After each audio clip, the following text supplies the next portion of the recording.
वालेकुम वरहमतुल्लाहि वबरकातुहू। मुझे बताया गया है कि यहाँ हमारे दलित भाई भी मौजूद हैं।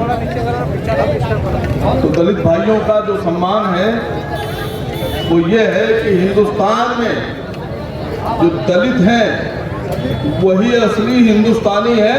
इसके अलावा मैं किसी को असली हिंदुस्तानी कम मानता हूँ। देश आपका है,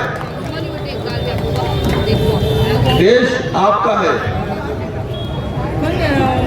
आदान हो रही है, आदान के बाद मैं अपनी बात रखूँ। औरंगाबाद में मैं पहली बार आया हूँ। इम्तियाज भाई का चुनाव है। इम्तियाज भाई हिंदुस्तान के ऐसे मेंबर ऑफ पार्लियामेंट हैं जिनके बारे में पूरा हिंदुस्तान ये जानता है कि ये बेहतरीन सेकुलर और हर आवाम की, हर इंसान की बात करने वाले सांसद हैं।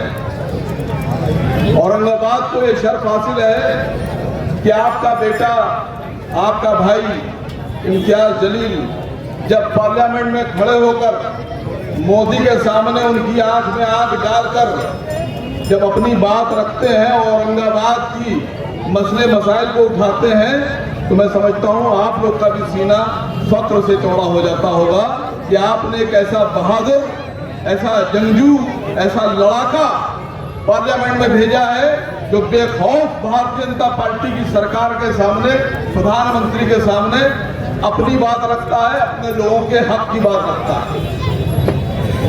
ये चुनाव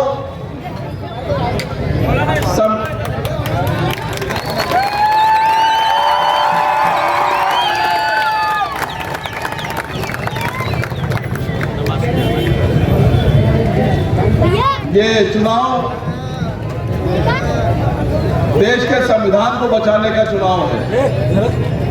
ये चुनाव हिंदुस्तान की एकता और अखंडता को बचाने का चुनाव है। आपकी लड़ाई सीधे तौर पर भारतीय जनता पार्टी से है। ये आपका फर्ज बनता है कि आप भारतीय जनता पार्टी को उखाड़ फेंकने में अपना सहयोग करें, और वो आपका सहयोग होगा आपका एक वोट, और वो वोट आपको देना है इम्तियाज जलील साहब को। मैं इम्तियाज जलील साहब की तरफ से ये वादा कर रहा हूं, ये जो तथाकथित सो कॉल्ड सेकुलर है, या आप लोगों से बोलते होंगे कि सरकार नहीं बन रही है MIM की, ये बोल रहे होंगे, लेकिन मैं इम्तियाज भाई की तरफ से ये वादा कर रहा हूं कि जब सरकार भारतीय जनता पार्टी की हटेगी और अपोजिशन की सरकार बनेगी, तो राहुल गांधी से पहले अगर कोई अपोजिशन के साथ खड़ा होगा तो वो इम्तियाज जलील साहब, असद ओवैसी साहब। तो इस धोखे में मत आइएगा, इस धोखे में बिल्कुल मत आइएगा कि सरकार नहीं बन रही है तो इम्तियाज जलील को वोट ना दो। इम्तियाज जलील एक ऐसा आदमी है जिन्होंने साबित कर दिया कि इस 5 साल में न जाने कितने कांग्रेस के लोग, शिवसेना के लोग, NCP के लोग, पूरे हिंदुस्तान में और दीगर पार्टियों के लोग अपने फायदे और मफाद के लिए बीजेपी के साथ चले गए। अगर कोई पहाड़ की तरह खड़ा रहा बीजेपी के खिलाफ, तो वो आपका सांसद इम्तियाज जलील है। पूरी की पूरी शिवसेना चली गई। शरद पवार के भतीजे जो उनके उत्तराधिकारी कहलाते थे वो भी चले गए। आपके महाराष्ट्र में कितने लोग चले गए बीजेपी में? आपने अकेला चुनकर भेजा था। मैं तो ये कह रहा हूं कि 48 सांसद हैं, 48 सांसद में 47 सांसद बीजेपी में जा सकते हैं। अगर कोई बीजेपी से लड़ सकता है तो वो इम्तियाज जलील है। मैं मोदी जी के खिलाफ इसलिए हूं, मैं बीजेपी के खिलाफ इसलिए हूं कि भारतीय जनता पार्टी की सरकार प्रधानमंत्री मोदी देश की आवाम की मोहब्बत के खिलाफ है। मैं अपने उन दलित भाइयों से कुछ चंद बातें कहना चाह रहा हूं कि ये आपसे कहते हैं कि मुसलमानों के साथ ना जाओ, इनके साथ ना जाओ, उनके साथ ना जाओ, हमारे साथ आओ, हम तुम्हारा भला करेंगे, हम तुम्हारे हमदर्द हैं। ये वो लोग हैं, ये वो आरएसएस वाले लोग हैं कि जब मुसलमान इस हिंदुस्तान में नहीं थे, मुसलमान इस हिंदुस्तान में नहीं थे, मैं तब की बात कर रहा हूं, जब मुसलमानों का वजूद हिंदुस्तान में नहीं था तो दलितों को सड़क पर चलने का हक नहीं था। जब दलित सड़क पर चलते थे तो सड़क धोई जाती थी। मैं उस हिंदुस्तान की बात कर रहा हूं, सुन लो दलितों भाइयों, मैं उस हिंदुस्तान की बात कर रहा हूं कि जब हिंदुस्तान में मुसलमानों का वजूद नहीं था, इस दुनिया में मुसलमानों का वजूद नहीं था। उस वक्त जब खेत में मजदूरी करना होती थी दलित आता था, जब कुआं खोदना होता था तो दलित बुलाया जाता था, जब मंदिर बनना होता था तो दलित बुलाया जाता था। लेकिन जब मंदिर बन जाता था तो मंदिर में प्रवेश दलित नहीं कर सकता था, कोड़ों से मारा जाता था। कुआं खोदने वाले दलित को जब दलित कुआं खोदकर पानी निकाल देता था तो दलित उस कुएं पर पानी नहीं भर सकता था। मुसलमान नहीं थे उस वक्त कि जो आपकी हमदर्दी की बात करते हैं ना, ये लोग थे उस वक्त। मैं उस हिंदुस्तान की बात कर रहा हूं जिस हिंदुस्तान में हमारी दलित बहनों को अपना वक्ष छाती ढकने का इजाजत नहीं दी जाती थी, उस पर टैक्स वसूला जाता था। मैं हवा में बात नहीं करता, ये इतिहास है। साउथ में एक देवी थी, मैं देवी कहता हूं उस औरत को, वो दलित बेटी थी जिसने इस कुप्रथा के खिलाफ कि हम वक्ष ढकेंगे, छाती ढकेंगे, अपनी शर्मगाह को ढकेंगे तो हमसे टैक्स लिया जाएगा, उन्होंने ढका और टैक्स भी नहीं दिया। तो पता है आपको, उनसे टैक्स जब मांगा गया, उन पर जुल्म और ज्यादती हुई तो उस देवी ने अपना छाती काट कर दे दी। ये वो लोग हैं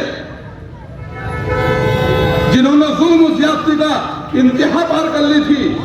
और आपको पता है ये जो वक्ष ढकने वाली जो प्रथा थी जिस पर टैक्स लिया जाता था, ये किसने खत्म की थी?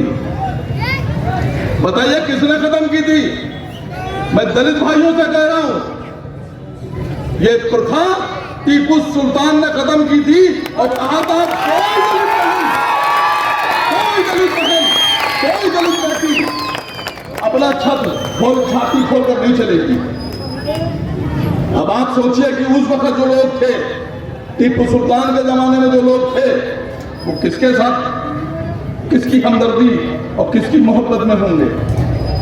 उस वक्त के दलितों से पूछा जाता था, अगर पूछा जाता कि किसके साथ हो, तो बेखौफ एक अल्फाज में, एक लाइन में बोलते कि शेरे मैसूर टीपू सुल्तान के साथ है। और उसी टीपू सुल्तान की राह पर चलते हुए, उसी शेरे मैसूर की राह पर चलते हुए, उसी शेरे मैसूर की ताकत को साथ लेकर आपका सांसद इम्तियाज जलील चल रहा है, साथ देंगे। दूसरी एक बात आपको बताऊं, अब एक मजे की बात सुनिए।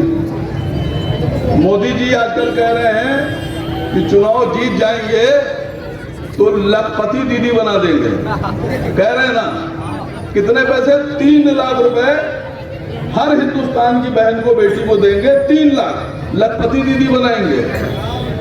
अब उनसे मैंने पूछा कि साहब 3 लाख रुपए देंगे, बीजेपी वाले से कह रहे हाँ, तो हमने 18 लाख हुए। 15 लाख पहले वाले, 3 लाख ये वाले, 18 लाख तो दो ना पहले, 18 लाख दो, तुमने 15 दिए नहीं, 3 कैसे दोगे? अब आपको लूट बता रहा हूं, लूट। ये जो दिखती नहीं है आपको, ये जो लोग बताते नहीं है, सुनिए।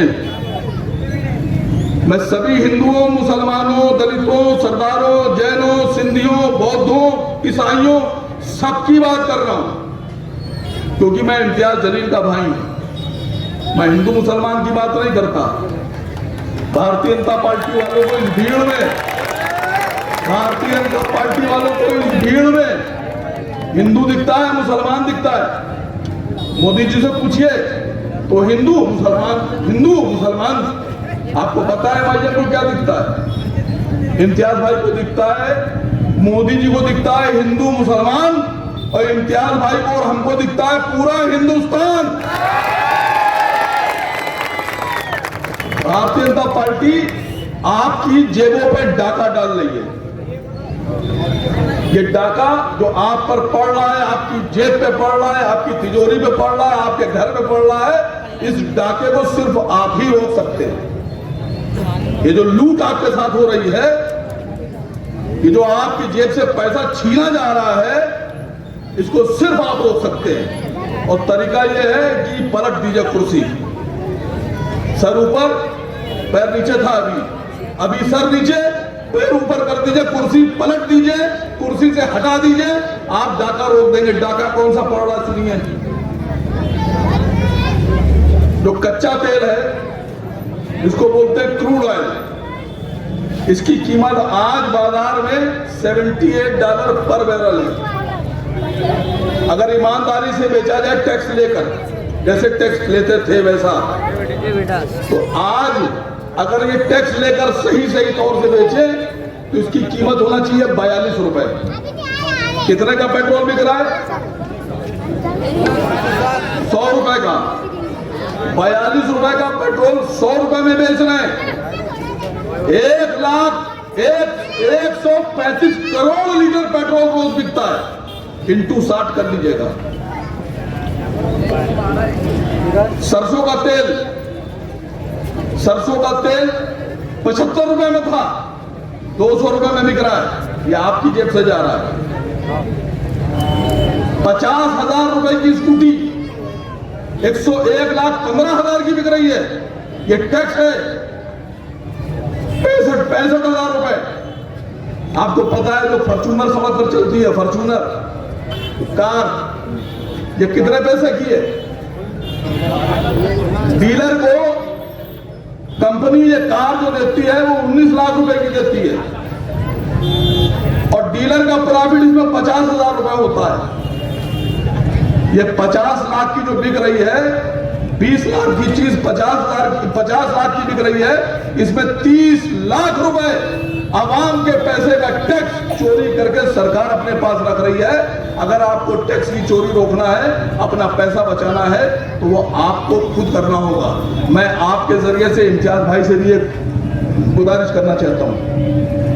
इम्तियाज भाई, पूरे हिंदुस्तान का एक मसला हो रहा है, आप सांसद बनेंगे। पूरे हिंदुस्तान में इस वक्त एक लूट मची हुई है, स्कूल की लूट। प्राइवेट वाले, प्राइवेट स्कूलों में जो फीस है वो गरीब अफोर्ड नहीं कर पा रहा है। जो बच्चों में ड्रॉप आउट रेट बढ़ रहा है, बच्चे गरीबों के इंटर हाई स्कूल कर ही नहीं पा रहे हैं, फीस नहीं उनके पास। 5,000, 10,000, 12,000, 8,000 रुपए बच्चे की फीस जा रही है। अगर किसी के 3 बच्चे हैं तो उसको 25,000, 30,000 रुपए फीस देना पड़ रही है। एडमिशन फीस के नाम पर सारे स्कूल 10,000 रुपए से लेकर 40,000 रुपए तक एडमिशन फीस वसूल लें। मैं गुजारिश करके जा रहा हूं इम्तियाज भाई से कि जीतने के बाद आपकी लोकसभा में ये एडमिशन फीस का खेल तो बंद कर दीजिएगा। एडमिशन फीस 2,000 रुपए से ऊपर नहीं होना चाहिए। और बच्चों को पढ़ाने की फीस, मैं सांसद जी से गुजारिश कर रहा हूं, मुश्किल काम है, आप लोग को सहयोग करना होगा। मैं समझता हूं हर घर में बच्चे हैं, हर घर के बच्चे स्कूल जाते हैं। पहले क्लास से लेकर इंटर तक के बच्चे होंगे, उसके ऊपर ग्रेजुएशन होगी। मैं सांसद जी से गुजारिश कर रहा हूं, मैं एक लड़ाई भी लड़ रहा हूं इसके ऊपर कि सबसे पहली बात तो आप एक मुद्दा उठा दीजिएगा लोकसभा में, 1 नेशन 1 एजुकेशन। जब एक लाइसेंस से पूरे देश में पेट्रोल बिक सकता है, एक डिग्री से पूरे देश में डॉक्टर एमबीबीएस की डिग्री लेकर कहीं भी प्रैक्टिस कर सकता है, तो गरीब का अमीर का बच्चा अलग अलग एजुकेशन क्यों लेगा? एक बोर्ड होना चाहिए।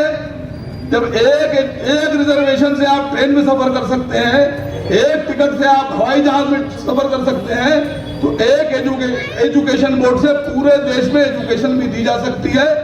सरकार से आप निवेदन कर दीजिएगा, फीस कम होना चाहिए प्राइवेट स्कूलों की, तभी लूट बंद होगी। ऐसा नहीं होना चाहिए कि गरीब का बच्चा सरकारी स्कूल में पढ़े और अमीर का बच्चा सीबीएसई में पढ़े।